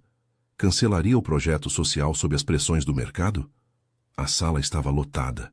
Jornalistas, concorrentes, investidores, membros do conselho. E na primeira fila, Isabela, Gabriel, Rosa, Marina e toda a equipe do abrigo. Obrigado por virem, começou Eduardo sem anotações falando do coração. Os últimos 6 meses foram os mais difíceis da minha carreira. Também foram os mais significativos da minha vida. Enfrentei perdas financeiras. Minha empresa foi atacada por dentro. Perdi investidores, parceiros e pessoas que considerava amigos. As ações caíram. Os críticos disseram que eu estava destruindo tudo o que havia construído. E talvez tivessem razão, mas eu não estava destruindo, estava transformando. Fez uma pausa deixando as palavras ressoarem. Hoje anuncio a reestruturação completa da Monteiro Corporation. 50% da empresa operará como sempre, competitiva, lucrativa, focada em crescimento. Os outros 50% se tornarão Monteiro Social Ventures, dedicada a criar valor social junto com valor econômico. Murmúrios na audiência. Isso não é caridade. É um novo modelo de negócio. É demonstrar que você pode ganhar dinheiro e fazer o bem simultaneamente. E para provar meu compromisso, estou vendendo 20% da minha propriedade pessoal da empresa e doando esses ganhos para estabelecer um fundo permanente para a Fundação Nova Esperança. Os murmúrios se tornaram exclamações. Isso criará um fundo operacional de 10 milhões de reais que garantirá que o abrigo nunca mais esteja em risco de fechamento. Mas mais que isso, servirá como modelo para outras corporações que queiram integrar impacto social em sua estrutura central. Sei que isso não é convencional. Sei que muitos vão considerar um erro. Mas tenho 52 anos e passei 25 deles construindo um império que não me fazia feliz. É hora de construir algo que faça. Levantou a mão, apontando para Gabriel na primeira fila. Este jovem desenvolveu um aplicativo que alimentou 2.000 famílias em 3 meses. Fez isso com um computador doado, mentoria voluntária e a crença de que poderia fazer diferença. Se um menino de 10 anos pode fazer isso, imaginem o que podemos fazer como empresa inteira. Gabriel corou, mas sorriu com orgulho. E esta... Eduardo apontou para Isabela. É minha filha. Não a vi por 25 anos, porque estava ocupado demais sendo bem-sucedido para ser pai. Ela me ensinou que nunca é tarde demais para começar a fazer as coisas certas. As perguntas explodiram da audiência. Jornalistas gritavam, mãos se levantavam, Flashes de câmeras iluminavam a sala. Mas Eduardo levantou a mão. Só mais uma coisa. Minha mãe, Helena Monteiro, me disse uma vez que sucesso sem propósito é vaidade. Passei décadas provando que ela estava certa. Agora vou passar o resto da minha vida provando que entendi a lição. Perguntas agora. A sessão durou 2 horas. Alguns jornalistas o elogiaram, outros o criticaram. Analistas financeiros previram o colapso de sua empresa. Ativistas sociais o acusaram de redenção corporativa performativa. Mas quando terminou, quando as câmeras se apagaram e a multidão se dispersou, Gabriel se aproximou. Fiz certo? Perguntou o menino. Usando o app para chamar atenção para o abrigo, não te causei problemas? Eduardo se ajoelhou, olhando o menino nos olhos. Gabriel, você me causou exatamente o tipo certo de problema. O tipo que me forçou a escolher entre conforto e coragem. E escolhi a coragem graças a você. Meu pai ficaria orgulhoso, disse Gabriel, os olhos brilhantes. De nós dois.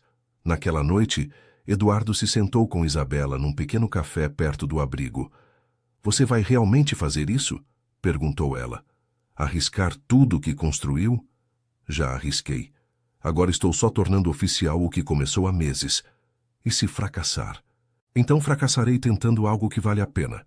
É melhor que ter sucesso em algo que não importa. Isabela estudou seu pai por um longo momento. Sabe, quando a mãe morreu, me fez prometer que te daria uma chance. Disse que era boba, que você nunca mudaria. Mas ela insistiu.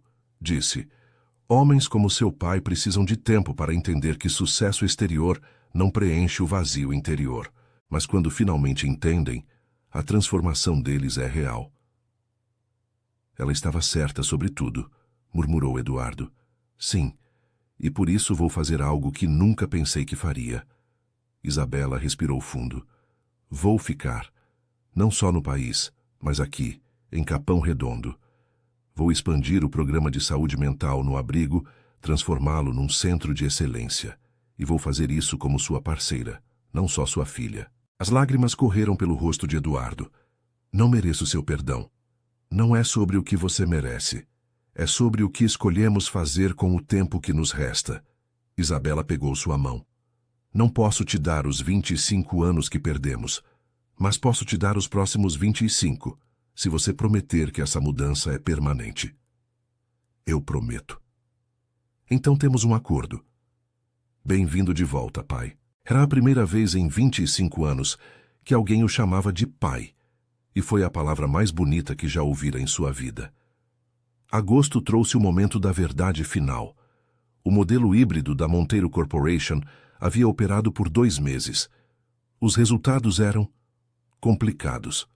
A divisão tradicional mantinha lucratividade, mas a divisão social ainda não gerava retornos. Os investidores estavam impacientes.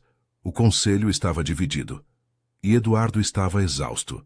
Foi durante uma reunião particularmente tensa quando recebeu uma ligação inesperada. Senhor Monteiro, há um consórcio de investidores internacionais na linha. Querem falar urgentemente com o senhor. Sobre o quê? Sobre comprar 80% da sua empresa por 500 milhões de reais, com a condição de que o senhor mantenha controle criativo da Monteiro Social Ventures. O silêncio na sala de reuniões foi absoluto. 500 milhões, mais dinheiro do que precisaria em 10 vidas, liberdade financeira absoluta e a capacidade de focar completamente no trabalho social, sem as pressões corporativas. Era a saída perfeita. Digam que vou pensar, disse Eduardo finalmente. Naquela noite reuniu seu círculo íntimo. Isabela, Gabriel, Rosa, Marina, Verônica e Patrícia. Contou sobre a oferta. 500 milhões, repetiu Marina. Eduardo, você poderia financiar 100 abrigos com esse dinheiro. 1000 abrigos, corrigiu Verônica. Mas perderia a empresa que construí, apontou Eduardo. O legado Monteiro desapareceria, substituído por algum conglomerado anônimo. E isso importa? Perguntou Isabela. Achei que tinha aprendido que legado não está em empresas, mas em impacto. Era um ponto válido. Gabriel, que estivera silencioso, finalmente falou. Posso fazer uma pergunta? Claro. Por que o senhor começou sua empresa original? Não há razão que diz nas entrevistas. a razão de verdade. Eduardo pensou cuidadosamente. Porque queria provar que alguém como eu, de um bairro pobre, podia competir com qualquer um. Queria provar que origem não define destino. E provou, disse Gabriel. Mas agora tem uma oportunidade diferente. Pode provar que sucesso pode ter alma, que uma empresa pode ser grande e boa ao mesmo tempo. E se eu fracassar? Se o modelo não funcionar? Então fracassou tentando, mas se vender agora, nunca saberá se poderia ter funcionado. Gabriel olhou ao redor da mesa. Meu pai me ensinou que há 2 tipos de decisões: as que te mantêm seguro e as que te fazem crescer. As seguras sempre são tentadoras, mas as que te fazem crescer são as que mudam o mundo. Da boca de um menino de 10 anos, sabedoria que executivos de 50 anos não conseguiram articular. Eduardo passou a noite sem dormir, caminhando pelas ruas de Capão Redondo. Visitou a padaria onde sua mãe comprava pão, o campinho onde jogava bola quando criança, a casa onde cresceu e, finalmente, o abrigo, onde tudo havia mudado. Sentou-se nos degraus da entrada, observando o amanhecer pintar o céu de laranja e rosa, e tomou sua decisão. Na manhã seguinte, ligou para os investidores internacionais. Agradeço profundamente a oferta de vocês, mas recuso. Sr. Monteiro, entende que pode não receber outra oferta assim? Entendo. E também entendo que algumas conquistas não se medem em dinheiro. Estou construindo algo que vale mais que 500 milhões. Estou construindo um modelo que pode mudar como as corporações operam. E não vou vender essa visão. Desligou e se virou para sua equipe esperando. Recusei a oferta. Isabela correu para abraçá-lo. Você está completamente louco. Eu sei, mas é o tipo certo de loucura. Os dias seguintes foram caóticos. A mídia especulou sobre sua sanidade mental. Os analistas previram o colapso. Mas também aconteceu outra coisa. Outras empresas começaram a perguntar sobre o modelo híbrido. Jovens empreendedores o procuraram para mentoria. Investidores de impacto social expressaram interesse. E Gabriel, com o apoio total de Eduardo, lançou publicamente seu aplicativo. Na primeira semana, 50 restaurantes se registraram. No primeiro mês, 5.000 famílias haviam recebido refeições. Em 2 meses, investidores do Vale do Silício ofereceram 5 milhões de reais por 20% da startup que Gabriel havia formado. Aos 10 anos, Gabriel Torres se tornou o mais jovem empreendedor social a receber investimento sério de capital de risco. A história viralizou. E com ela, a história da Monteiro Social Ventures, do abrigo, do legado de Helena Monteiro. O círculo havia se completado. Dezembro chegou com ar fresco e céus limpos. Haviam-se passado 8 meses desde que um menino tentara entregar um envelope a um empresário apressado. 8 meses que transformaram completamente a vida de Eduardo Monteiro. A cerimônia de fim de ano do abrigo era um evento que agora atraía centenas de pessoas.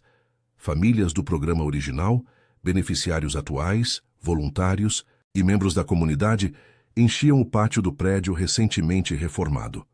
O abrigo havia crescido. Com os fundos assegurados pela reestruturação da Monteiro Corporation, haviam comprado o prédio adjacente e o convertido em salas de aula modernas, um centro de tecnologia de ponta, e espaços de terapia onde Isabela dirigia seu programa de saúde mental. Mas mais que as melhorias físicas, havia mudado o espírito do lugar. Não era mais apenas um abrigo emergencial. Era um centro de excelência, um lugar onde o potencial humano era nutrido, celebrado e transformado em realidade. Eduardo estava num canto, observando a celebração. Não vestia mais ternos de 3.000 reais. Hoje usava jeans e uma camisa simples, confortável em sua própria pele pela primeira vez em décadas. Carolina Reis, a doutora, se aproximou com um sorriso. Quem diria? O empresário mais temido da cidade transformado em assistente social. Não sou assistente social. Mal sei o que estou fazendo. Nenhum de nós sabia o que estava fazendo quando começamos, mas sabíamos por quê, e isso é o que importa. Gabriel apareceu, agora com 11 anos, alto para sua idade, e com a confiança de alguém que havia encontrado seu propósito. Senhor Monteiro, Tem alguém que quero que conheça. Guiou Eduardo até uma jovem mulher de uns 22 anos com uma menininha pela mão. Esta é a Sara, a menina que meu pai salvou do incêndio 3 anos atrás. Sara tinha os olhos cheios de lágrimas. Nunca pude agradecer pessoalmente ao pai do Gabriel, mas quero que saiba que não passa um dia sem que eu pense em seu sacrifício. E agora, graças a vocês, tenho uma filha para criar num mundo onde o abrigo existe, onde há pessoas que se importam. A menininha estendeu a mão para Eduardo, oferecendo-lhe um desenho que havia feito. Uma casa colorida com pessoas de todos os tipos de mãos dadas. É o abrigo, explicou Sara. Ela chama de a Casa do Amor, porque diz que aqui todo mundo se ama. Eduardo pegou o desenho com mãos trêmulas. Da boca das crianças, verdades que os adultos esquecem. Quando chegou a hora dos discursos, Rosa subiu ao pequeno palco. Há 26 anos, uma mulher extraordinária chamada Helena Monteiro teve uma visão. Acreditava que toda pessoa, independente de onde vem, merece a chance de alcançar seu máximo potencial. Acreditava que amor em ação pode transformar comunidades inteiras. Helena não está mais conosco, mas sua visão vive em cada criança que dorme segura esta noite, em cada família que recebeu apoio quando mais precisava, em cada voluntário que escolheu dar seu tempo porque acredita em algo maior. Mas também vive em mais alguém. Rosa olhou diretamente para Eduardo. Seu filho esteve perdido por muito tempo, mas encontrou seu caminho de volta. E agora leva adiante o legado de sua mãe de um jeito que acho que ela nunca imaginou possível. Eduardo, pode subir, por favor? Ele subiu ao palco, nervoso, sob todos aqueles olhares. Não sou bom com discursos emotivos, começou. Sou melhor com números, projeções, planos de negócio. Mas aprendi que algumas coisas não podem ser quantificadas. Não posso medir o valor de ver o Gabriel se tornar empreendedor. Não posso colocar preço na reconciliação com minha filha. Não posso calcular o ROI das vidas que este lugar salvou.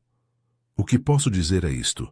Passei 25 anos construindo um império que não significava nada. E passei 8 meses construindo algo que significa tudo.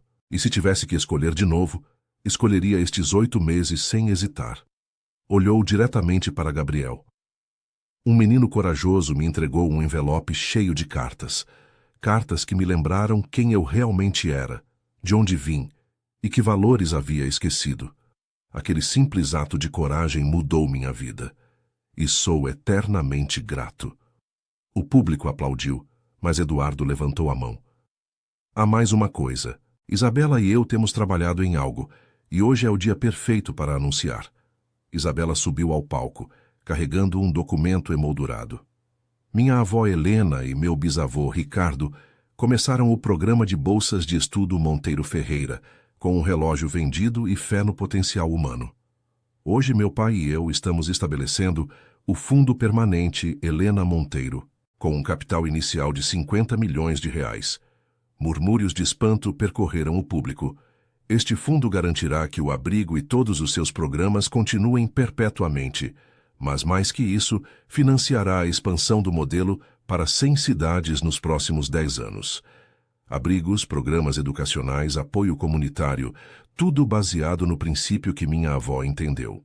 Que investir em pessoas é o investimento mais rentável que existe. As lágrimas corriam livremente pelas bochechas de Rosa. E há mais, continuou Eduardo. Gabriel Torres será o primeiro diretor jovem do fundo. Aos 11 anos, será responsável por ajudar a avaliar propostas de outros jovens empreendedores sociais. Porque se algo aprendemos, é que idade não determina a capacidade de criar mudança. Gabriel subiu ao palco, sobrecarregado, mas tentando manter a compostura. Eu não sei o que dizer. Diga o que sente, encorajou Eduardo. Sinto que meu pai está sorrindo onde quer que esteja, porque ele sempre acreditou que pessoas boas podiam fazer coisas extraordinárias se alguém lhes desse a chance. E agora, graças ao Sr. Monteiro e a Isabela, vamos dar essa chance a milhares de pessoas a mais.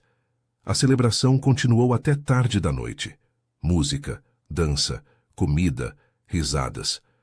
O tipo de alegria que só vem quando pessoas se reúnem em torno de um propósito compartilhado. Mais tarde, quando a maioria havia ido embora, Eduardo se viu sentado nos degraus do abrigo com Isabela e Gabriel ao seu lado. Sabe o que é irônico? Disse Eduardo. Passei décadas perseguindo sucesso, pensando que uma vez que o alcançasse seria feliz. Mas nunca fui. E agora, quando renunciei a muito do que perseguia, sou mais feliz do que jamais imaginei possível. Porque sucesso externo nunca preenche o vazio interno, disse Isabela citando as palavras de sua avó. Só o propósito pode fazer isso. E qual é seu propósito agora? Perguntou Gabriel. Eduardo pensou cuidadosamente.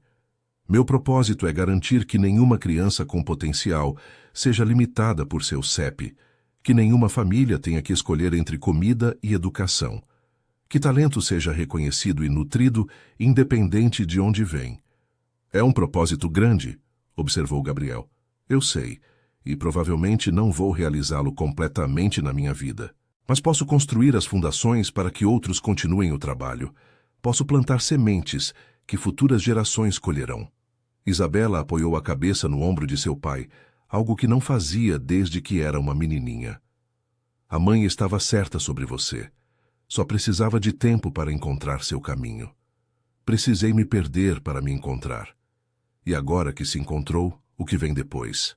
Eduardo olhou para o céu noturno, onde as estrelas brilhavam com clareza incomum. Agora continuo construindo. Um dia de cada vez, uma criança de cada vez, uma família de cada vez. Porque no final, legado não se mede em prédios ou contas bancárias. Se mede em vidas tocadas em esperança restaurada, em amor dado livremente. E é suficiente? Perguntou Gabriel. Depois de tudo que tinha antes. É mais que suficiente. É tudo. Sentaram-se em silêncio, 3 pessoas de diferentes gerações, unidos por circunstâncias extraordinárias e amor compartilhado. Capão Redondo dormia ao redor deles, mas o abrigo permanecia iluminado, um farol de esperança na escuridão. E de algum lugar Eduardo sentiu que sua mãe sorria. O envelope amarelado que havia caído na calçada úmida 8 meses antes havia sido o primeiro passo de uma jornada que transformou não apenas uma vida, mas centenas. E agora, com o Fundo Helena Monteiro estabelecido, transformaria milhares mais.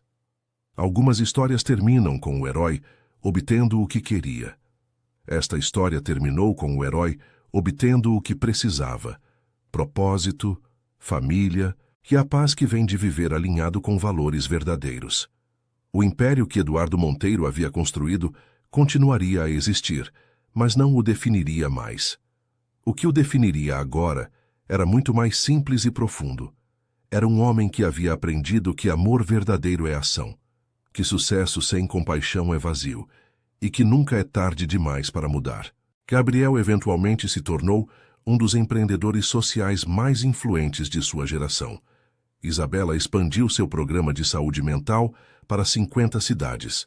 E Eduardo, o antigo magnata temido, se tornou uma voz líder em capitalismo consciente, inspirando centenas de empresas a adotar modelos híbridos. Mas mais importante que qualquer conquista externa foi a mudança interna. A transformação de um homem que havia esquecido como sentir em alguém que vivia com o coração aberto. A evolução de alguém definido pelo que tinha para alguém definido pelo que dava. E tudo começou com um menino corajoso, um envelope amarelado, e a memória de uma mãe que nunca parou de acreditar na possibilidade de redenção. Sob o céu estrelado de dezembro, num bairro que uma vez tentou esquecer, Eduardo Monteiro havia finalmente encontrado seu caminho de casa. Não há uma cobertura de luxo no centro financeiro. Para a única casa que realmente importava, o lugar onde o amor habita, onde o propósito floresce e onde o verdadeiro legado se constrói, um coração de cada